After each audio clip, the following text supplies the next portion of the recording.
آپ کے لیے ہر آنے والی گھڑی کو ہم پچھلی گھڑی سے بہتر کر دیں گے۔ اللہ تعالیٰ اپنے محبوب کو ارشاد فرماتا ہے، اے محبوب ہر آنے والی گھڑی پچھلی گھڑی سے تیرے لیے بہتر کر دیں گے۔ تو کتنی عظیم یہ آیت ہے، اور اس سے ہمیں اندازہ ہو جانا چاہیے کہ دنیا میں اللہ تعالیٰ نے جو اپنے محبوب کو شان عطا کی ہے، محشر کے دن رب تعالیٰ اس سے زیادہ عزت عطا فرمائے گا۔ اس لیے کہ فرمایا ہر لمحے تیری شان کو بڑھاتا رہوں۔ اب بندہ کہے جو دنیا میں مجبور نہ ہو، اور بندہ کہے کہ آخرت میں وہ مجبور ہو جائے، وہ شفاعت نہیں کر سکتا، تو دنیا میں حضور علیہ السلام نے کئی صحابہ کو آپ نے جنت عطا کی۔ جو دنیا میں آپ جنت بانٹ رہے ہیں تو وہاں کیا آپ جنت دلا نہیں سکتے؟ تو رب نے فرمایا بَلْ خیر لک من الأولیٰ، ہر آنے والی گھڑی ہم تیرے لیے پچھلی گھڑی سے بہتر کر دیں گے۔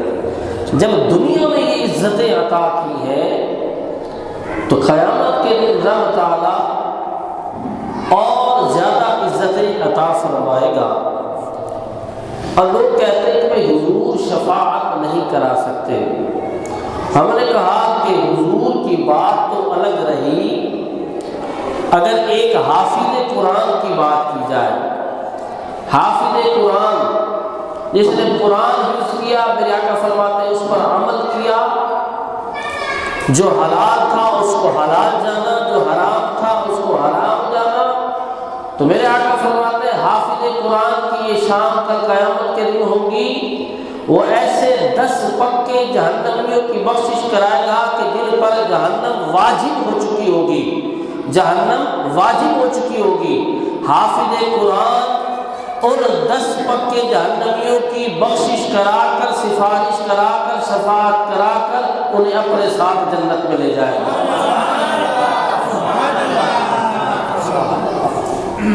کہتا بھائی شفاعت نبی علیہ السلام نہیں کر سکتے، یہ حافظ قرآن کی شان ہے۔ ایک حافظ قرآن باعمل کی شان یہ ہے۔ اب بڑی خوبصورت بات، کل قیامت کے دن حدیث پاک میں آتا ہے، حدیث پاک کا مفہوم ہے علماء، علم والے حضرات، ان کو بھی بلایا جائے گا، اور عبادت گزاروں کو بھی بلایا جائے گا۔ عبادت گزار بندوں کو رب کی طرف سے حکم ہوگا کہ جاؤ جنت میں جاؤ، اور علماء کو روک دیا جائے گا۔ علماء دل میں سوچیں گے ہم نے علم سیکھا رب کی رضا کی خاطر، لیکن اس کے باوجود ہمیں کیوں روک دیا ہے؟ تو جواب ملتا ہے، اب دیکھیں آج جو علماء سے محبت کرتے ہیں نا، جو علماء سے محبت کرتے ہیں، ان کو سپورٹ کرتے ہیں، ان کی مدد کرتے ہیں، ان سے فیض حاصل کرتے ہیں، ان کی صحبت پہ بیٹھتے ہیں، سنو کیا فائدہ ہوگا؟ اور یہ بات وہی سوال ذہن میں رکھیے گا، کہتے ہیں نبی علیہ السلام شفاعت نہیں کرا سکتے۔ سنیں کل قیامت کا دن ہوگا، علماء کو روک دیا جائے گا، رب فرمائے گا جو تیرے پیارے ہیں، چاہنے والے ہیں، محبت کرنے والے ہیں، تو جب تک جنت میں نہیں جائے گا جب تک ان کی سفارش کرا کر اپنے ساتھ جنت میں نہ لے جائے،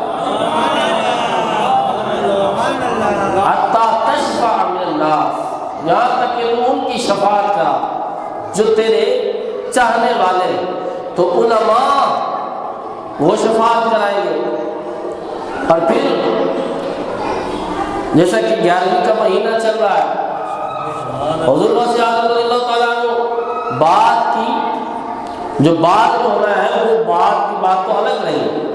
حضور غوث اعظم رضی اللہ تعالیٰ عنہ اسی زندگی میں آپ کا ایک عمل بتاتے ہیں کہ آپ نے اور یہ اکرام کی پانی پر جماعت کرائی، اور جب جماعت کرا لی اس کے بعد آپ رب کی بارگاہ میں حضور غوث اعظم عرض کرتے ہیں کہ میرے مولا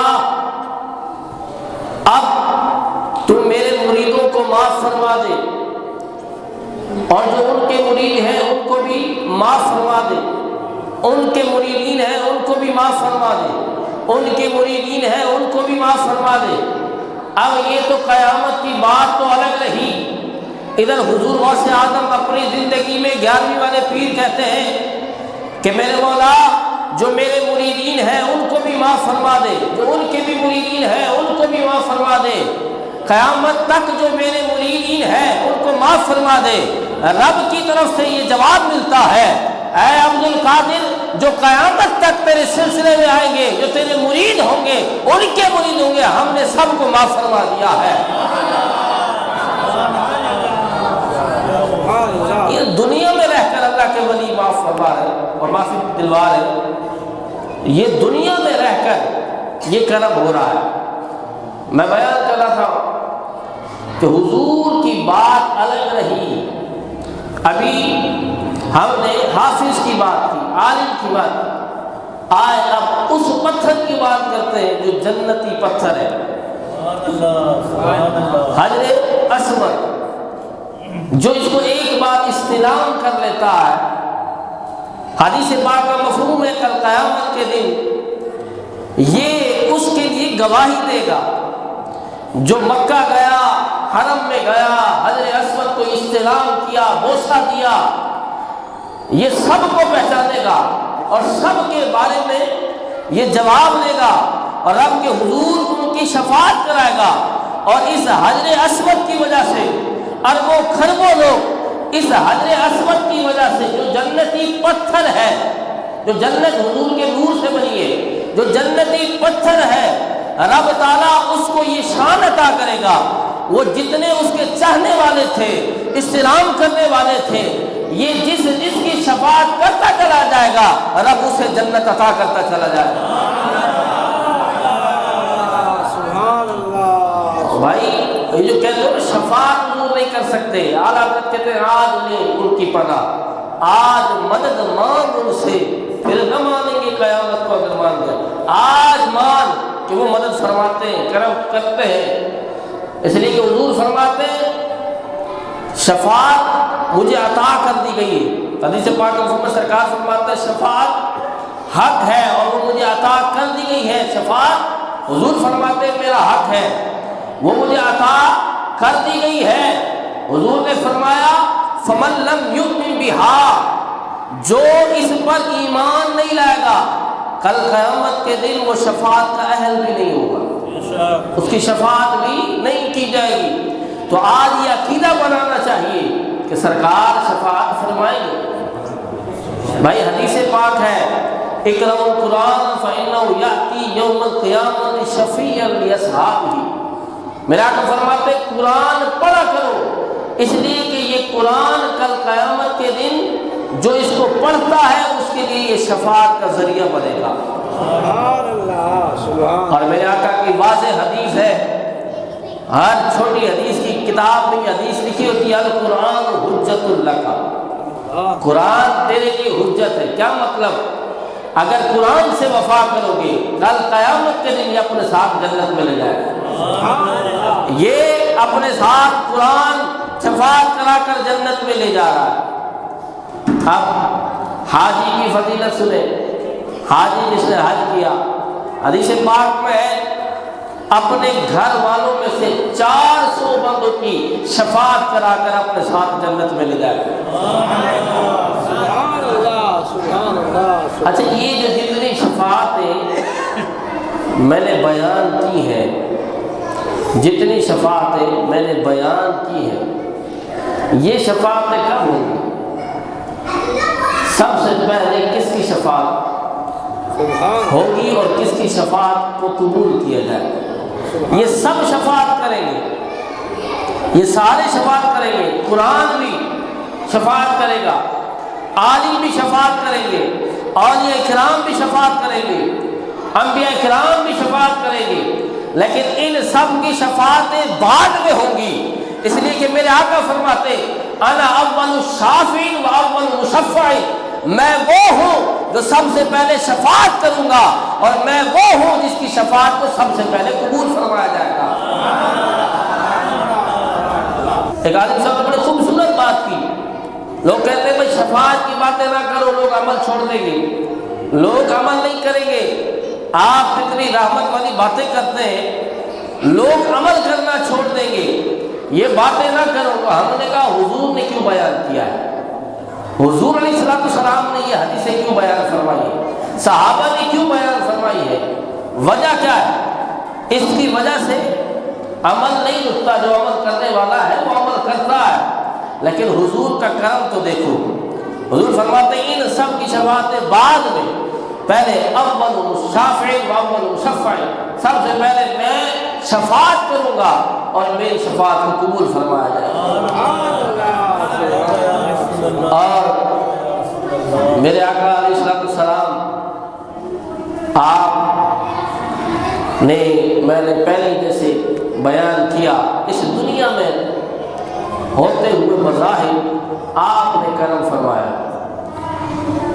اور پھر ایک بڑی خوبصورت بات میرے ذہن میں آئی کہ جب ہم اس دنیا میں ہیں، پچھلی امتوں کے اصول اور قانون الگ تھے، ان کے لیے رب تعالیٰ کا جو اصول تھا ان کے لیے الگ تھا۔ پچھلی امتیں گناہ کرتی تھی، چہرے بگڑ جاتے تھے، رات کو سوتے انسان ہوتے، صبح اٹھتے بندر بن جاتے، دروازے پر لکھ دیا جاتا، ماتھے پر لکھ دیا جاتا۔ لیکن اب یہ نہیں ہوتا۔ کیوں نہیں ہوتا؟ رب فرماتا ہے اس لیے کہ اب مصطفیٰ تم میں موجود ہے، اب میرا محبوب تم میں موجود ہے۔ میں نے کہا دنیا میں رب اس لیے عذاب نہیں بھیجتا، پچھلی امتیں ہلاک ہو گئی جب انہوں نے اپنے نبیوں کی نافرمانی کی، وہ ہلاک ہو گئی، برباد ہو گئی، ان کے ماتھوں پر گناہ لکھ دیے گئے۔ اب ہماری جب باری آئی تو اللہ نے اصول تبدیل کر دیا، اب اللہ ہمیں عذاب نہیں دیتا۔ وجہ کیا ہے؟ فرماتا ہے انت فیہم، مصطفیٰ آپ میں موجود ہے، تم میں مصطفیٰ موجود ہے، عذاب کیسے دوں؟ تو کل قیامت کے دن بھی مصطفیٰ موجود ہوں گے، رب ہمیں عذاب نہیں دے گا، معاف فرما کر جنت عطا کر دے گا۔ تو جب آج موجود ہے عذاب نہیں دے رہا تو کل کیسے دے سکتا ہے؟ تو کل کیسے دے سکتا ہے؟ اور میرے آقا تو فرماتے ہیں میری شفاعت تو ہے ہی بڑے گنہگاروں کے لیے۔ فرمایا میری شفاعت تو ہے ہی بڑے گنہگاروں کے لیے۔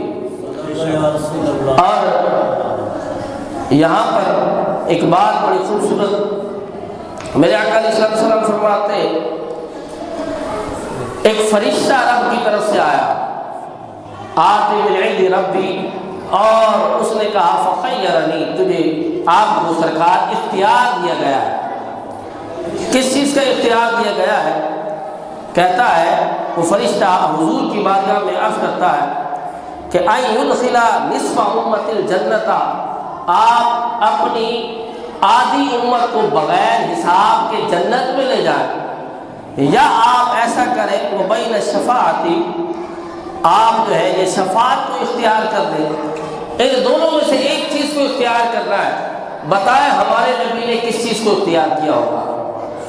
آدھی امت کو بغیر حساب کے جنت میں لے جانا ہے، اور شفاعت وہ آپ نے قبول کرنی ہے۔ فرشتہ رب کی طرف سے پیغام لاتا ہے، میرے آقا فرماتے ہیں فاخترت الشفاعۃ، میں نے شفاعت کو قبول فرما لیا۔ سرکار علیہ السلام آپ کس طرح شفاعت فرمائیں گے؟ کس طرح کہ کچھ لوگ ایسے ہوں گے کہ انہیں جہنم کا آرڈر ہو چکا ہوگا، انہیں وہ سلپ دے دی گئی ہوگی کہ جس پر لکھا ہے کہ جہنمی ہے، وہ لے کر جا رہے ہوں گے وہ سلپ، اب وہ جا رہے ہیں۔ میرے آقا علیہ السلام دیکھ لیتے، یہ حدیث ہے، میرے آقا دیکھ لیتے، میرے آقا رب کی بارگاہ میں عرض کرتے ہیں، رب نے تو وعدہ فرمایا نا وَلَسَوْفَ يُعْطِيكَ رَبُّكَ فَتَرْضَىٰ، آپ کو اتنا دیں گے آپ راضی ہو جائیں گے۔ اے محبوب ہم تو تیری رضا چاہتے ہیں۔ اب رب کی بارگاہ میں میرے آقا عرض کرتے کہ مولا یہ جو جہنم کا آرڈر ہو چکا ہے، میں تو چاہتا ہوں انہیں جنت میں اپنے ساتھ لے جاؤں۔ تو اب رب تعالیٰ کیا جواب دیتا ہے؟ گنہگار ہیں، بدکار ہیں، آرڈر ہو چکا ہے کہ یہ جہنمی ہے، ان کے پاس لکھا ہوا موجود ہے، لیکن میرے آقا دیکھ لیتے، میرے آقا علیہ السلام فرماتے رب میں یہ چاہتا ہوں انہیں جنت میں لے جاؤ. اب رب کی طرف سے یہ پیغام ملتا ہے محمد کیا دیکھتا ہے جیسے تو چاہے گا ہم اسی طرح کر دیں گے. کیونکہ وَلَسَوْفَ يُعْطِيكَ رَبُّكَ فَتَرْضَىٰ کہا اس طرح تو چاہتا ہے ہم اسی طرح کر دیں گے. تو ہمیں پریشان ہونے کی ضرورت نہیں ہے. سنیں میرے آقا علیہ السلام کی بڑی خوبصورت حدیث. میں دو باتیں کر رہا ہوں شروع سے کہ آپ دنیا میں رہ کر بھی اپنی امت کی بخشش کراتے رہے. آپ بیٹھے تھے ابو بکر صدیق رضی اللہ تعالیٰ عنہ بیٹھے, حضرت عمر فاروق رضی اللہ تعالیٰ عنہ بیٹھے. اب سنیں یہ بڑی خوبصورت حدیث. یہ دو صحابی حضور کو دیکھتے تھے, حضرت ابو بکر صدیق رضی اللہ تعالیٰ عنہ اور حضرت عمر فاروق رضی اللہ تعالیٰ عنہ. یہ حضور کو دیکھتے تھے, حضور انہیں دیکھ کر مسکرایا کرتے تھے اور یہ حضور سے بات کرتے تھے, حضور ان سے بات کرتے تھے. اب میرے آقا بیٹھے, دو صحابی بیٹھے, میرے آقا علیہ السلام کی حدیث ہے آپ نے بیان کیا. آپ نے فرمایا رب تعالیٰ نے یہ وعدہ کیا ہے کہ 4 لاکھ بندوں کو اللہ تعالیٰ رب نے ان اللہ عز و جل وعدنی ربی, رب نے مجھ سے وعدہ کیا ہے کہ میری امت میں سے 4 لاکھ بندوں کو بغیر حساب کے جنت عطا فرما دے گا. بلند آواز سے کہہ دیں سبحان اللہ. پیچھے والے بھی کہہ رہے ہیں شفاعت کی بات ہو رہی ہے, شفاعت کی بات ہو رہی ہے. اور میں پہلے ہی بتا چکا ہوں جو شفاعت کا اقرار کرے گا حضور اس کی شفاعت فرمائیں گے. اور حضور علیہ السلام ڈھونڈیں گے اپنی امتیوں کو, ڈھونڈیں گے کہ کون سا امتی پریشان ہے, کون سا امتی پریشان ہے. سرکار اس کے پاس جائیں گے, گناہگاروں کے پاس جائیں گے, ان کی شفاعت کرائیں گے, ان پر کرم فرمائیں گے. تو پھر سنیں سرکار بیٹھے ابو بکر صدیق سے کہتے ہیں میرے رب نے مجھ سے وعدہ کیا 4 لاکھ بندوں کو بغیر حساب کے اللہ تعالیٰ میری امت میں سے جنت عطا فرما دے گا. اب ابو بکر صدیق اصل میں ہوتا ہی ہے نا کہ جو محب اور محبوب ہوتے ہیں وہ ایک ہی چیز سے محبت کرتے ہیں. حضور نے بھی, میرے آقا نے بھی اپنی امت سے محبت کی, ابو بکر صدیق نے بھی حضور کی امت سے محبت کی. عرض کی زدنا یا رسول اللہ, یا رسول اللہ بڑھائیے, اس میں اور اضافہ کیجیے اور اپنی امت کو معاف فرما کر انہیں جنت عطا کروائیے اور بڑھائیے. اب میرے آقا علیہ السلام اپنے دونوں ہاتھوں کو ایسے ملاتے ہیں, چلو بناتے, کہا اتنے اور لے لو, 4 لاکھ اور. پھر اس کے بعد ابو بکر صدیق بیٹھے, بڑی خوبصورت حدیث. ابو بکر صدیق عرض کرتے یا رسول اللہ زدنا اور بڑھائیے, اور بڑھائیے, اس میں اضافہ کیجئے نا, اس میں اضافہ کیجئے. میرے آقا ایسے ہاتھوں کو لیتے پھر آپ اس طرح کرتے چلو بنا کر آپ فرماتے ہیں اتنے اور لے لو, اتنے اور لے لو. اچھا یہاں میں نے حدیث پہ کہیں نہیں پڑھا, اگر ہو کسی کو پتا ہو تو غلط بات ہے, میں نے نہیں پڑھا یہاں رب وعدہ فرما رہا ہو, صرف آپ تو ایسے چلو بنا رہے اور اس کے بعد کہہ رہے 4 لاکھ بندوں کو اللہ تعالیٰ بے حساب جنت عطا فرما دے گا. تو یہ جنت کے مالک ہے, یہ عرض مقدس ہے, یہ طیبہ کی زمین ہے, جنت بھی یہی, مالک جنت بھی یہی ہے. حضور مدینے میں ہے اور مدینے میں جو حضور جلوہ گر ہے تو اس کا مطلب جو حضور ہے, شاعر یہ کہتا ہے کہ یہ عرض مقدس ہے, یہ طیبہ کی زمین ہے, جنت بھی یہی ہے, مالک جنت بھی یہی ہے. حضور تو مالک جنت ہے. آپ نے کہا اتنے اور لے لو.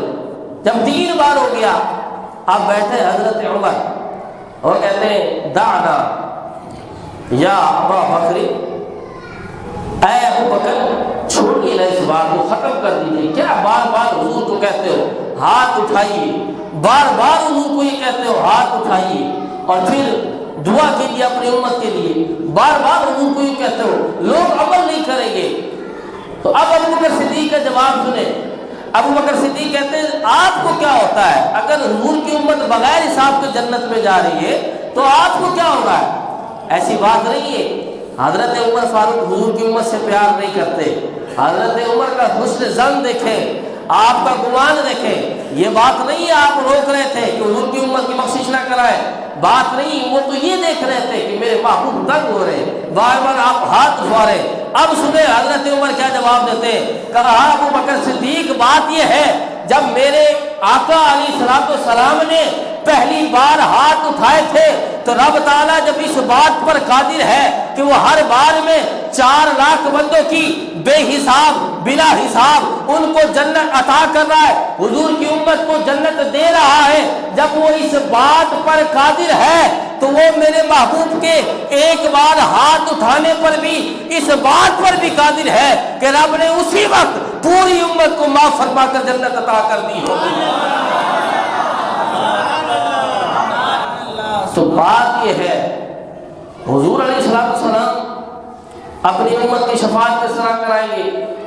یہ شفاعتیں بعد میں ہوں گی، حافظ بھی شفاعت کرائے گا، عالم بھی شفاعت کرائیں گے، بزرگان دین بھی شفاعت کرائیں گے، حجر اسود، یہ قرآن پاک، لیکن حضور فرماتے سب سے پہلے میں شفاعت کراؤں گا، آپ سجدے میں گر جائیں گے، آپ سجدے میں گر جائیں گے، لیکن اس سے پہلی بات ہوگا کیا؟ اب ساری امتیں اپنے اپنے نبیوں کے پاس جا رہی ہیں، حدیث پاک کا مفہوم ہے، لیکن ہر نبی یہی کہتا ہے اذهبوا الى غیری، کسی اور کے پاس جاؤ، آج ہم آپ کی بگڑی نہیں بنا سکتے، کسی اور کے در پر جاؤ، لیکن میں یہ بتا دوں حضور کی شفاعت کے بعد انبیاء بھی شفاعت کرائیں گے، علماء بھی شفاعت کرائیں گے، حدیث پاک ہے یہ، اور اسی طرح شہداء بھی شفاعت کرائیں گے، اور میرے آقا کی یہ بھی حدیث ہے کوئی ایک قبیلے کی شفاعت کرائے، حدیث پاک کا مفہوم ہے کوئی ایک خاندان کی شفاعت کرائے گا، کوئی ایک بندے کی شفاعت کرائے گا، میرے آقا فرماتے ہیں حتی یدخل الجنہ، یہاں تک کہ جب لوگ اس طرح نیک لوگ گناہگاروں کی شفاعت کراتے چلے جائیں گے، رب تعالیٰ بالآخر سب کو جنت عطا کر دے گا۔ اب کیا ہوگا؟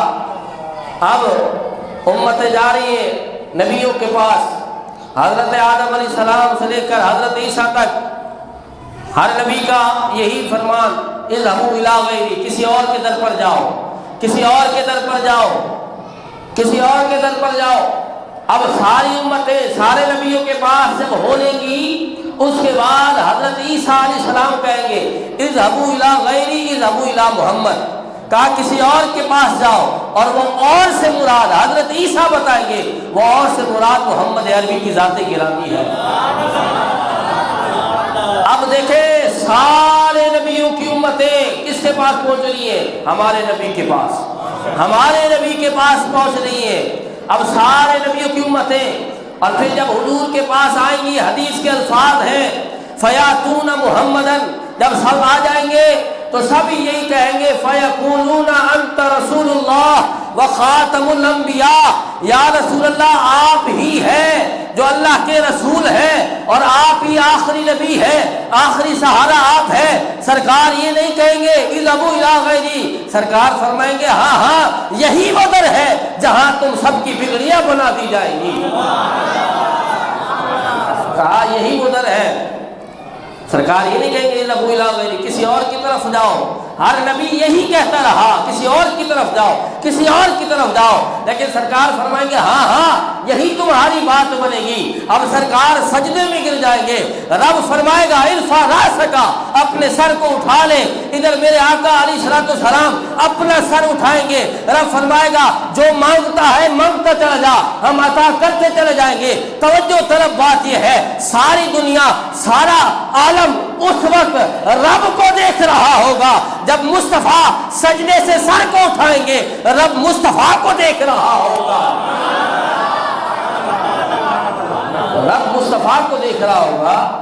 کیونکہ حور سے کیا کہے موسیٰ سے مگر عرض کرے کہ ہے خود حسن ازل طالب جانان عرب، ساری دنیا رب کا دیدار کرنا چاہتی ہے لیکن رب مصطفیٰ کو دیکھنا چاہتا ہے۔ اب سنیں جب میرے آقا علیہ السلام بخشش کرا لیں گے، جب بخشش ہو جائے گی سب جنت کے دروازے پر کھڑے ہوں گے، آخری بات سب جنت کے دروازے پر کھڑے ہوں گے۔ کتنی ہمارے نبی کی شان ہے، میرے نبی کی کتنی